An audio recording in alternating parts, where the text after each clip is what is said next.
රටක දරුණු සිවිල් යුද්ධයක් දින දෙකකට සම්පූර්ණයෙන්ම නතර කරන්න එකම එක පාපන්දු ක්‍රීඩකයෙක්ට පුළුවන් වුණා කිව්වොත් ඔබ විශ්වාස කරනවද?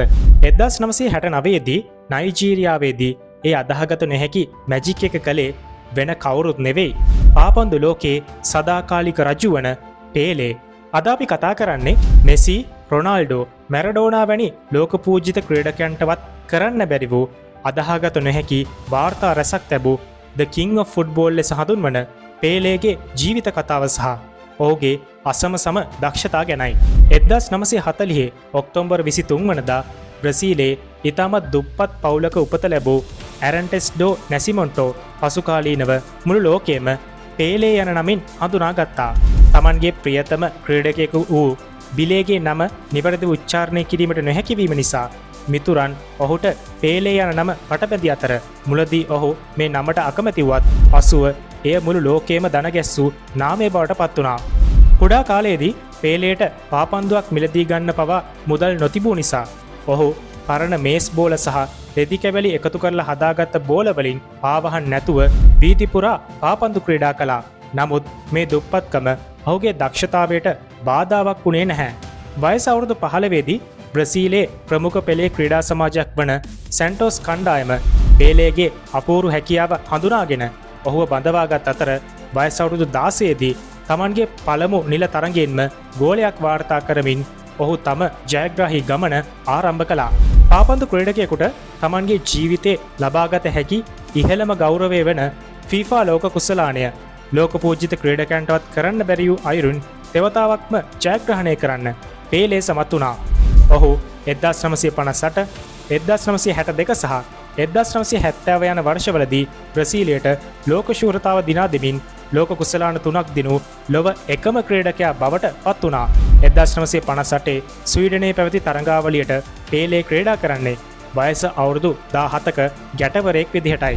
ලෝක කුසලාන ඉතිහාසයේ ගෝලයක් රැස් කළ හැට්‍රික් එකක් වාර්තා කළ සහ ලෝක කුසලාන අවසන් මහා තරගයක ක්‍රීඩා කර ඒ ජයග්‍රහණය කළ ලාබාලතම ක්‍රීඩකයා වන්නේද පේලේමයි. එම අවසන් තරගයේදී ගෝල 2ක් රැස් කරමින් ඔහු මුළු ලෝකයේම විශ්මයට පත් කළා.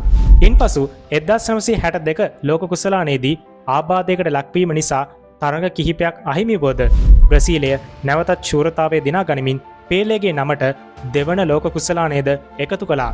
පේලේගේ ස්වර්ණමය අවස්ථාව සනිටුහන් වුණේ 1970 මෙක්සිකෝ ලෝක කුසලානයේදී.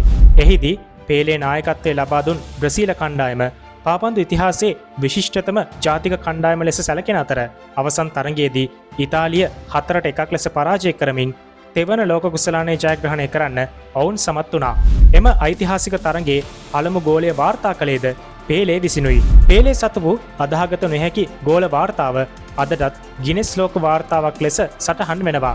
ඔහු තරඟ 1363කදී ගෝල 1281ක් ලබාගෙන තිබෙනවා. එමෙන්ම බ්‍රසීල ජාතික කණ්ඩායම වෙනුවෙන් තරඟ 92කදී ගෝල 77ක් රැස් කරන්නට තරම් ඔහු දක්ෂ වුණා. පේලේ කියන්නේ දකුණු පය වම් පය වගේම හිසෙන් පන්දුවට පහර දීම යන තුනෙන්ම එක හා සමානව ගෝල ලබා ගන්න පුළුවන් පුදුමාකාර හැකියාවක් තිබුණු සර්ව සම්පූර්ණ ක්‍රීඩකයෙක්. එකල තිබුණු ඉතාමත් රළු ආරක්ෂක උපක්‍රම බිඳගෙන ඇදහිය නොහැකි වේගයකින් සහ උපක්‍රමශීලීත්වයෙන් පන්දුව ඉදිරියට යෑමේ අපූරු හැකියාවක් ඔහු සතු වුණා. පේලේගේ මේ අසමසම ජනප්‍රියත්වය නිසා සිදු වූ ලෝක ප්‍රසිද්ධම සහ සුවිශේෂීම සිදුවීම් වාර්තා වෙන්නේ 1969 වර්ෂයේදී. ඒ වෙනකොට නයිජීරියානු රජය සහ බෙදී යාමට උත්සාහ කළ බියාෆ්‍රා රාජ්‍ය අතර අතිශය දරුණු ලේ වැගිරීම සහිත සිවිල් යුද්ධයක් පැවතුණා. ලක්ෂ ගණනක් මිනිස්සු මිය යමින් තිබුණු ඒ බියකරු වටපිටාව අස්සේ පේලේ ක්‍රීඩා කරපු සැන්ටෝස් කණ්ඩායම නයිජීරියාවේ ලාගෝස් නුවරදී මිත්‍රත්ව තරගයක් පවත්වන්න සූදානම් වුණා. පේලේගේ ක්‍රීඩාව තමන්ගේ ඇස් දෙකෙන්ම බලාගන්න තිබුණු දැඩි උවමනාව නිසා සටන් වදින නයිජීරියානු හමුදාව වගේම බියාෆ්‍රා ගරිල්ලන් පවා දින 2ක සටන් විරාමයකට එකඟ වුණා. තරගය පැවැත්වුණු දින 2 පුරාම රටේ කිසිම තැනක එකදු වෙඩි හඬක්වත් ඇහුණේ නැහැ. දෙපාර්ශවයේම සොල්දාදුවන් සහ සාමාන්‍ය වැසියන් තමන්ගේ වෛරය අමතක කරලා පේලේගේ පාපන්දු මැජික් එක බලන්න එකම ක්‍රීඩාංගණයකට එකතු වුණා. ක්‍රීඩකයෙකුට රටක යුද්ධයක් පවා නතර කරන්න පුළුවන් වුණා කියන්නේ ඔහු කෙතරම් සුවිශේෂීද යන්නට හොඳම උදාහරණයක්. වෘත්තීය ක්‍රීඩාවෙන් සමුගැනීමෙන් පසුවත් ඔහු එක්සත් ජාතීන්ගේ සංවිධානයේ තානාපතිවරයෙකු ලෙස සහ බ්‍රසීලයේ ක්‍රීඩා අමාත්‍යවරයා ලෙස ලෝක සාමය සහ ළමා සුබසාධනය වෙනුවෙන් විශාල සේවයක් කළා. 2000 වර්ෂයේදී FIFA සංවිධානය විසින් ඔහුව සියවසේ විශිෂ්ටතම ක්‍රීඩකයා ලෙස නම් කරනු ලැබුවා.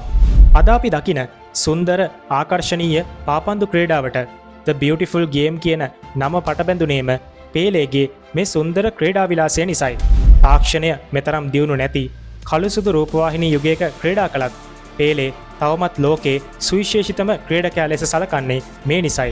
දීර්ඝ කාලයක් පිළිකා රෝගයෙන් පීඩා විඳි පේලේ 2022 දෙසැම්බර් 29 වන දින වයස අවුරුදු 82දී මෙලොවින් සමුගත්තත් ඔහු පාපන්දු ලෝකයේ තිබූ සලකුණ කිසිදා මැකී යන්නේ නැහැ.